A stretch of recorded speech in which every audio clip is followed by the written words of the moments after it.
A very good morning to all of you. Welcome to today's news analysis. We are doing the Indian Express papers Chandigarh edition. Now, coming to today's news analysis, the following topics seem to be important. One is Philippines from ASEAN. So, they have proposed a South China Sea Code of Conduct. Right. So this seems important from GS2 point of view. South China Sea is an important topic, Indo-Pacific region, so all those things. Besides, from last few days, there is this news on fake loan apps, right? So yesterday we discussed this. So same points I have summarized as to what should be the strategy of the government to deal with it. So fake loan apps. So this should come under GS3. Cyber crimes, cyber security is in GS3. Moving on, there is an article on Ram Lalla, right? So the events associated with it, actually preparation is going on. So events associated. And when I did more research, I came across Sapt Puri. So 7 important pilgrimage sites of the Hindu. So again, this seems to be important from prelims point of view. Then editorial opinion section is important, very interesting. So one is an editorial titled as What the Young Want. So in the recent elections, the assembly elections that are going on, the focus of the political parties have been on the employment dimension. So here on the employment dimension, more has been mentioned. So what I am doing today is, when we talk about employment, so the issue of employment is there, job creation has to be there, we need to know facts about it. And besides employment, the focus should also be on employability. So there is one World Economic Forum article that I'm going to take up, right? I'm going to discuss important points. And the state of employment in India, a PIB is there.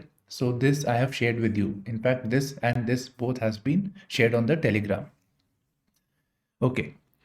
Then before the deluge, this is an opinion. So it says that we need to be mindful, the policymakers need to be mindful of extreme climate events when catering to WASH services. WASH services means water, sanitation, hygiene. So those services. So from climate point of view, they must think. Now talking about climate, there is an article talking about United Nations Environment Program, UNEP, which is headquartered in Nairobi. So they release a report known as Emissions Gap Report. And it has said that in the last year, the 1.5 degrees Celsius mark has been breached for 80 plus days. And for this, we need to reduce emissions. So by 8.7% per year, it has to be reduced, but emissions are actually increasing. I have actually told you the article, but this is something that you can keep quoting in your answer writing and you can get good marks. And emissions gap report released by UNEP is prelims.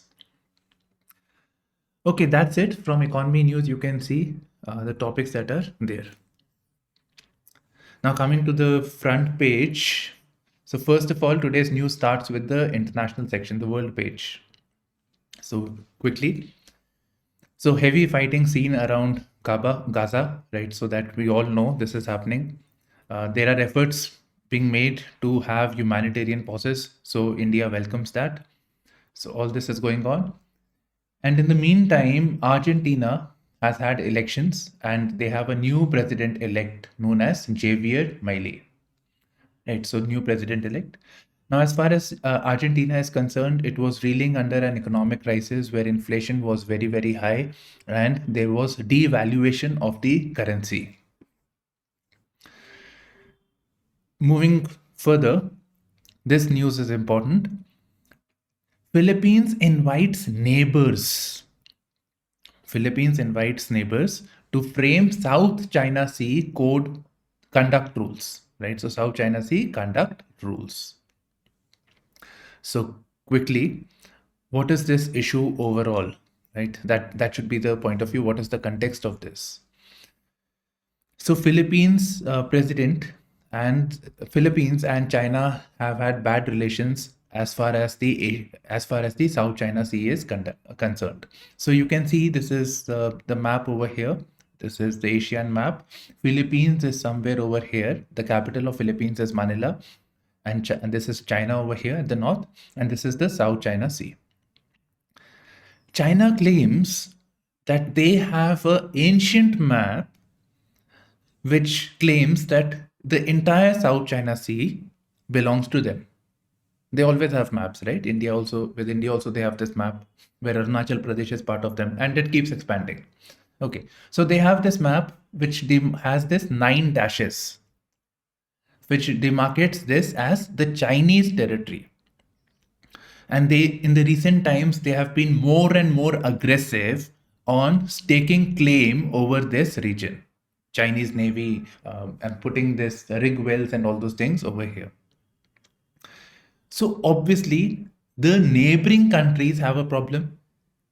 Neighboring countries, particularly Vietnam specifically suffering. So Vietnam, Malaysia, so all these countries are having a problem. So sometime in 2015 or slightly before that, Philippines went to Permanent Court of Arbitration. So they went to the Permanent Court of Arbitration, which is not part of the UN, but it is based at Hague. Now this, of course, I'm telling from prelims. So they went to the Permanent Court of Arbitration. They heard this issue and they gave their judgment in favor of the Asian nations, particularly Philippines. So China was not happy with that. China says, do whatever you want to do.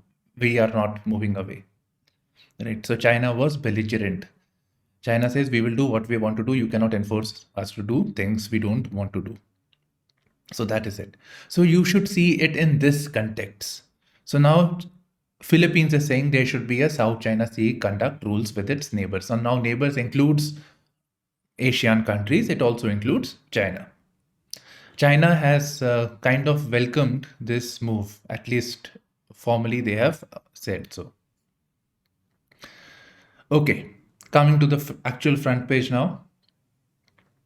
So you can see this tunnel thing is going on, right? So a wider pipe is being attempted so that more essentials can go, and exit routes, they are working on all these things.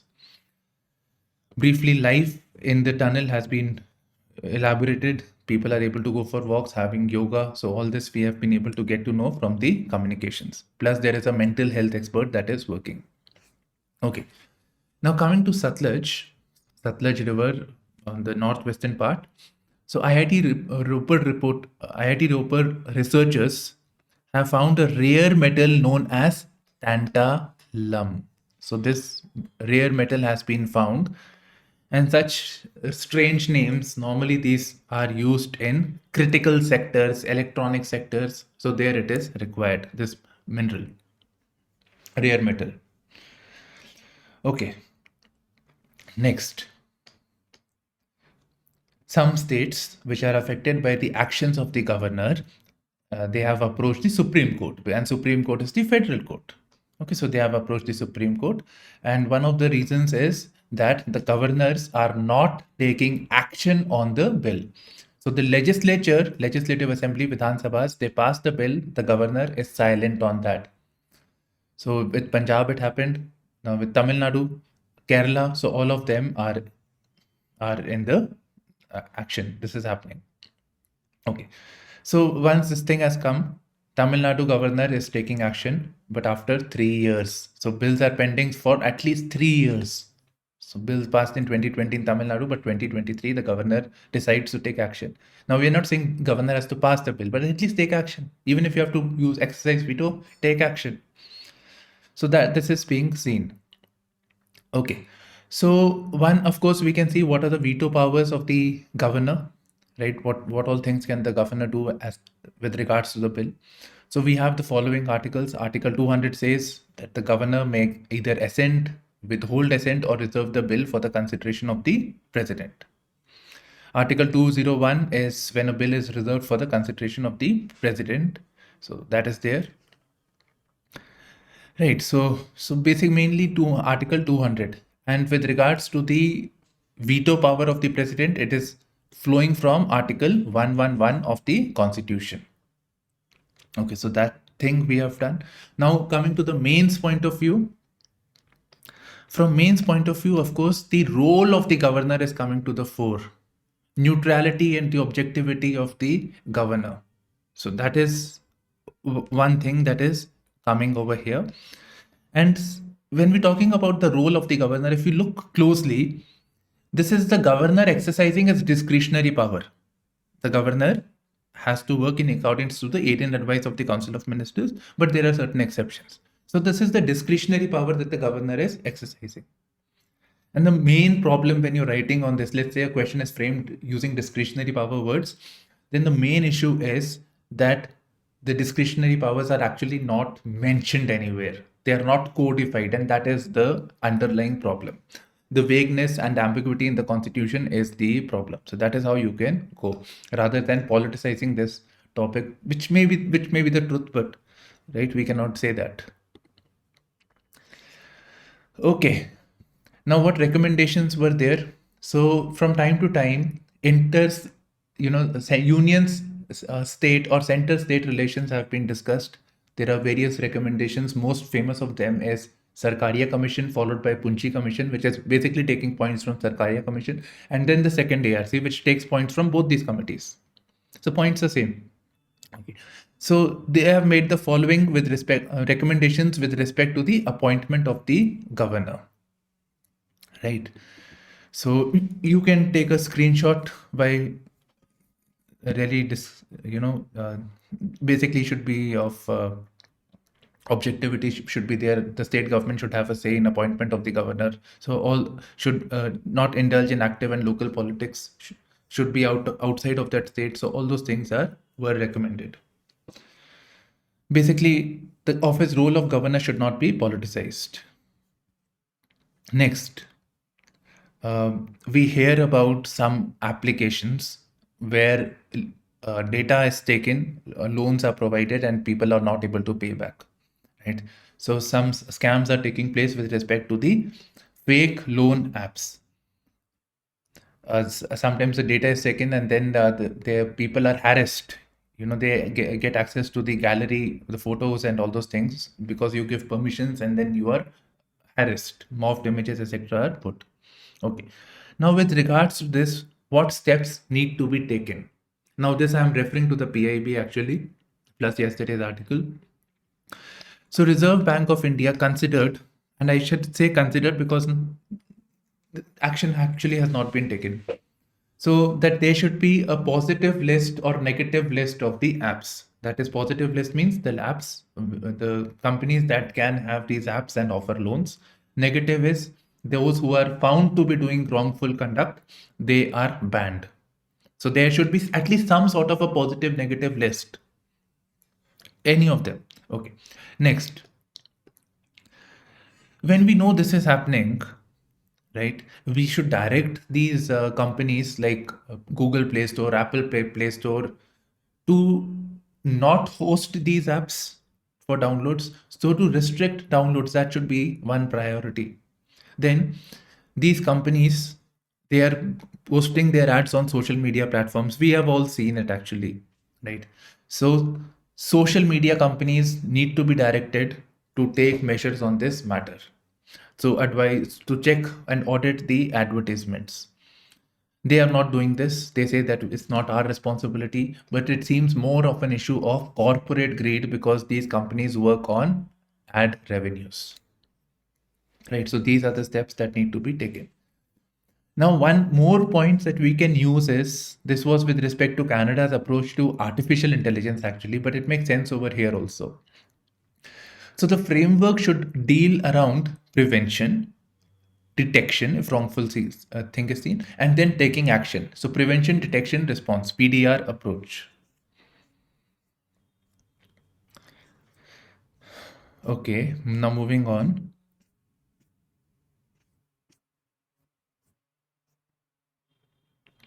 Okay, nothing much here.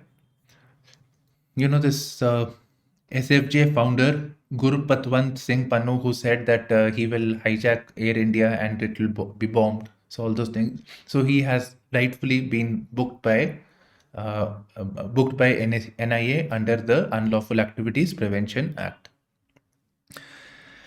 Now, as far as the exam is concerned, I have seen question on Unlawful Activities Prevention Act. Simple. And the reason why this question was asked was because there were amendments made to the UAPA which were much more stringent. And besides, there were certain activists, etc., who were arrested under the grounds of UAPA. Plus, the bail conditions under UAPA were very difficult to get. This news per se shall not be asked. Okay. 5-day rituals, Ram Lalla's Yatra to new temple planned. Right. So most likely this will take place around January 22, consecration. Okay. So ahead of the Jan 22 Pran Pratishtha or the consecration ceremony of Ram Lalla. So what is Pran Pratishtha? It is basically the consecration ceremony of Ram Lalla. Ram Lalla means the infant Ram, God Ram. So in the infant version, so he'll be put at the site where it is believed that he was born. Right. So that is the Janbhoomi movement, everything. Okay. So that has been mentioned. Now, obviously, while digging, so the term Saptpuri came to light, right? So there is Ayodhya temple is part of the 7 Hindu Tirth or the holy pilgrimage sites located in India. So what are the other sites, other 6 sites, so that we should know, right? So it is Haridwar, Mathura, Dwarka, Ujjain, Varanasi, Ayodhya, Kanchipuram. So I would like you to read this at least, the Saptpuri, the basics you should read. So that will, from pre-point of view, may be important. And anyways, you should know about the Indian culture. So that's a key part of it. India, Australia discuss defense ties at 2+2 ministerial summit. So what are these 2+2 summits? 2+2 means external affairs ministers, diplomatics, and defense ministers work together. It also signifies that foreign relations of this country is interlinked with the defense relation, this thing. Okay. So according to the spokesperson of MEA, Ministry of External Affairs, they have discussed a number of issues: so defense, critical minerals, climate, energy, science and tech, everything they have discussed. But the main focus is on 2 things. So one is intensifying strategic relationship between India and Australia, and that pertains to critical minerals. That is the main thing. And to conceal that, they're talking about trade and investment. The main point is critical minerals. And other thing is, with regards to strategic involvement, they are saying, right, strategic relationship. So the strategic relation is mainly concerned with Indo-Pacific. But yes, they also talked about the cooperation on Israel-Hamas issues and the Ukraine-Russia war. But you can see the main issue is Indo-Pacific and trade in critical minerals. Probably export of coal. So that can also be their coal mining in Australia. Okay. Some wrongful, celebration happened. So the ruling party, that we have achieved so much of trillions of GDP. So slightly less than that. It is actually 3.4 at the moment. But what we get from here is the projections of Indian economy to reach $5 trillion. So it's simple. Indian economy, it is expected that if the real GDP growth is 6.5%, then it shall reach $5 trillion mark by 26-27. At the moment, it is $3.4 trillion. So we are saying 6.45% real GDP. So one is nominal GDP, which is around 11%. But when you cater for inflation, then it is 6.5%.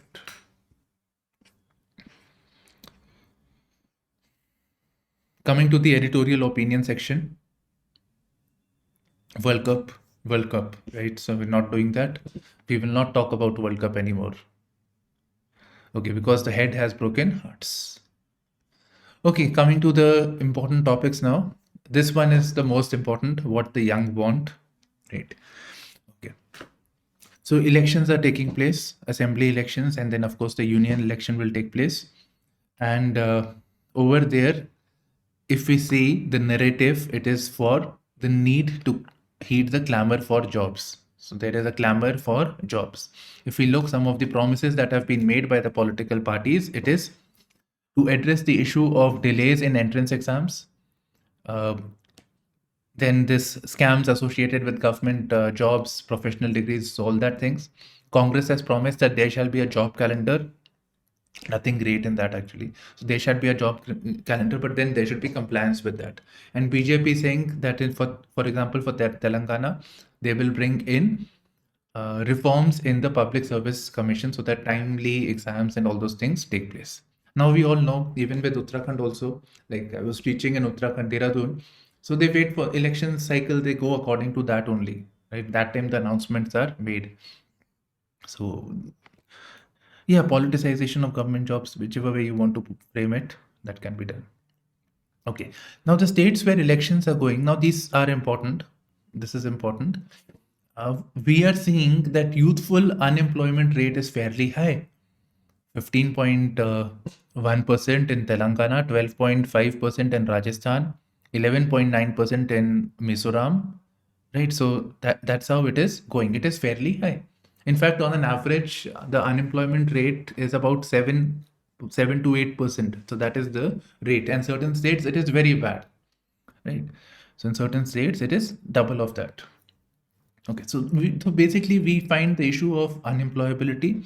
Then we see the government obviously is not able to create formal sector jobs. So the focus of the public also is on the government jobs, and the government is promising accordingly.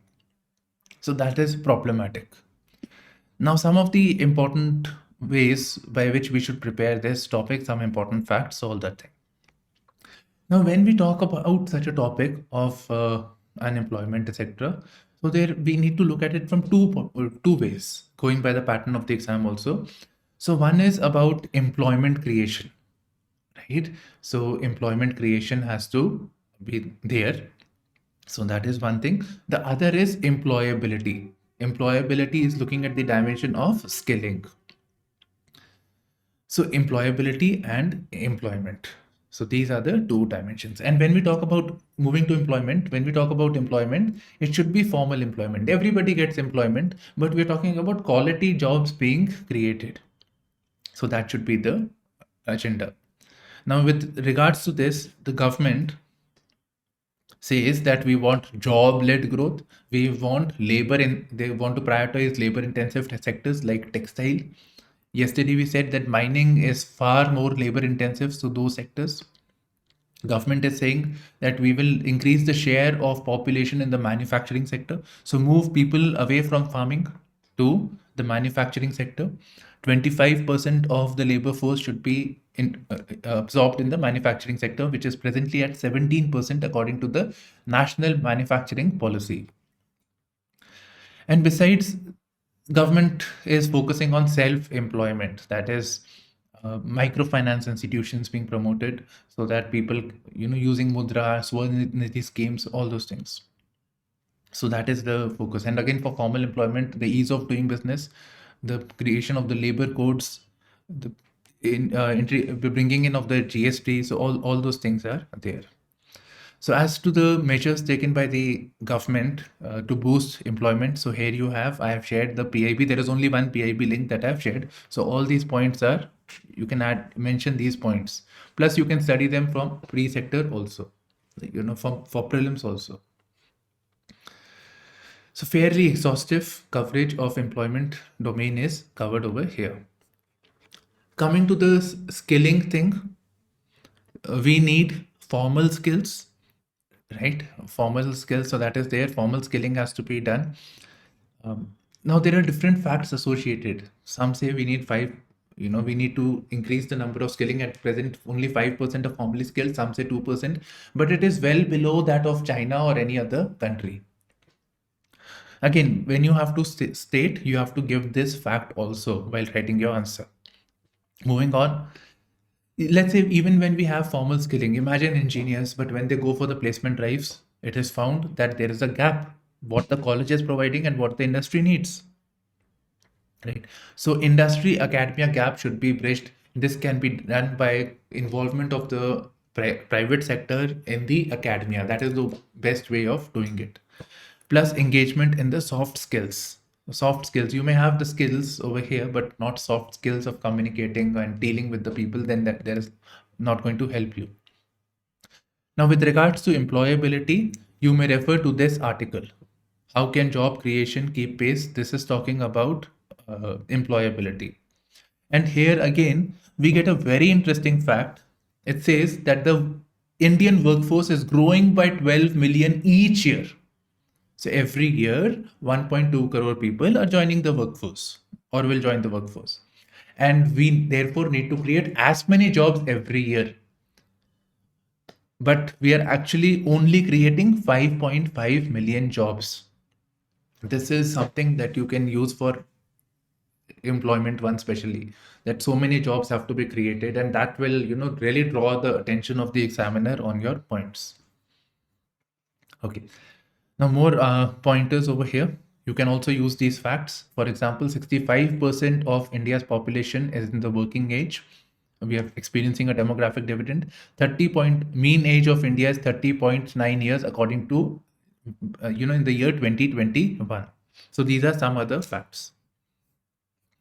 Keep using this fact of 12 million jobs to be created every year, and only 5.5 is being done. Okay, next, reining in the governor. This is about the reforms with the governor. Let me break up this article for you. The initial part is the complaining about the governor, the non-state, the non-ruling party state. So there that issue is taking place. Then what were the views of B.R. Ambedkar? He said nothing much has to be done because anyways the governor has to work in accordance with the aid and advice of the government. They cannot overrule the government. But ever since the making of the constitution, we have seen the governors playing a role and fiddling with the state governments, right? Playing political roles. So here again, basically, this we have discussed the role of governors, the issues associated with it. What are the views of the Supreme Court? What are the views of the Sarkaria Commission? So that you can quote. So reigning in the governor, so that points you can mention. Where is Sarkaria ji? Yeah, here. So these you can mention. Next, before the next deluge. So this article seems important in a way. Okay. In fact, this line particularly can easily be used as a question. So it says policy framework for water, sanitation, and hygiene services must take into account the impact of extreme climate events. Obviously, it has to. So discuss this statement. Now, there's nothing to disagree on this, right? So we have to talk in line with this. It could have well been elucidated. It could have well been a comment. Your answer would still remain the same. Okay. So what water, sanitation, hygiene services. So yeah. So first of all, what water? Talk about water's stress, right? Making available water, piped water connection. For this, we have the scheme known as, the government is already working on it. That is the Jal Jeevan Mission. That is every household, every rural household should have tapped water connection. So Jal Jeevan Mission. There was a proposal that even the slums in the urban areas should be made part of that. Now, besides this, there is also integrated watershed development program, that is creation of ponds, etc., in vulnerable areas, so that water is stored when the rains are there, and in the later part of the year we keep using it. So that should be, of course. Sanitation is Swachh Bharat, right? Swachh Bharat, so having latrines, wastewater management, so all that will come under this sanitation and hygiene. Again, if we do not deal with these issues, then we may have the growth of diseases and other things. Okay. So yeah. Now, of course, in case of extreme climate events like drought, or even with respect to the flooding also. So these services get impacted, and we need to brace for it in a timely manner. So before the next deluge, we should work on this on war footing. Right, so that's it basically. That's it on this. Uh, that's it. Yeah. So slums are more vulnerable, and people from the marginalized sections are more vulnerable, in short. And there is a gender dimension, especially in the rural areas where the women have to go at places and fetch water. So there is a gender dimension to this. Right? So that it affects their quality of lives. It affects their possibility of getting employments, all those things, because they're busy fetching water. Okay. Yes, some facts with respect to the water stress in India. So it is, according to the Composite Water Index, about half of our population, 650 million, are in water stressed areas, right? They are water stressed. Likewise, we are suffering from heat stress at the moment. So heat stress can be related to water stress. So that is also there. So yeah, so that's it. Next, very important, 1.5 degrees Celsius threshold breached 86 days this year. Okay. So, according to the environmentalist, United Nations Framework Convention on Climate Change, or the IPCC report, uh, intergovernment, international. So I forgot the full form of IPCC. Anyways, so according to this, they have said that for pre-industrial level, so the temperature should not go beyond 1.5 degrees Celsius. Intergovernmental Panel on Climate Change. Okay, so it should not go beyond 1.5 degrees Celsius. Beyond this, we would see catastrophic events. So it should be limited within this this thing, temperature zone. But we are already breaching this, breached on 86 days. And if we go by the finding of the recently world released findings of the World Meteorological Organization, they are saying that this year is going to be the hottest year, and until the next 4-5 years, we are going to see the hottest and the warmest years. So this is not good. Now, if we have to address this, we have to reduce emissions. Right? So emissions need to drop by at least 8.7% every year. So 8.7% drop is needed. Rather, we are seeing an increase of emissions by 1.2%. So that was seen in 2022. So emissions should drop rather than rising, of course. And so we get, okay, fine, if we have to manage this, temperature should not go beyond this, we need so much emissions. But we are here. This is something that you can write. And this we are getting from the emissions gap report, which is released by the UNEP. Another important thing about UNEP is UNEP is headquartered in Nairobi. Normally, UN institutions are in either Geneva, Switzerland, or it is in New York. Moving to the economy news. Oh, oil prices have come down $79.46 per barrel. Okay, so in few days it was $83, $82 per barrel. So suddenly we see a dip over here. Okay, Goldman Sachs is saying that GDP growth may decline marginally to 6.3% in 2024. By the way, previously RBI had said it was 6.5% projection. So they have brought it down to 6.3%. But overall, they are positive on the Indian economy. So brief points from their reports. So one is that the government, they believe, will continue the focus on capital spending. Right, so public spending will be there. Public spending would lead to creation of infrastructure, and this would mean that more contracts are given to the private sector, so private sector, and then this eventually would lead to creation of jobs. A question on this has already been asked in the mains paper, just this part over here.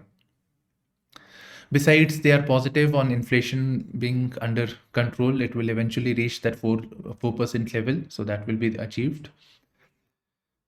Then they believe that service exports have more or less peaked, and it will provide cushion to the fall in the goods trades deficit. Right. And India will benefit from regional supply chain diversification, and more investments will come to India. Next, EPFO, right, which manages your pension fund, etc., and it comes under Ministry of Labor. This question was asked. Okay, so it adds 17.21 lakh net members. What does this indicate? That's the main point. What does this indicate? Not the fact. It indicates that there is more formal employment, there is creation of formal employment taking place, because that is why there are more net members. Again, net members means some people are retiring, so some people are exiting, some people are joining. Moody's, an agency like Goldman Sachs, they are saying RBI's recent policy of tightening lending norms, right, on unsecured loans is a credit positive. It is a welcome step. Banks were not happy with this, but credit rating agency is saying it is a welcome step. Okay, so that's it from today.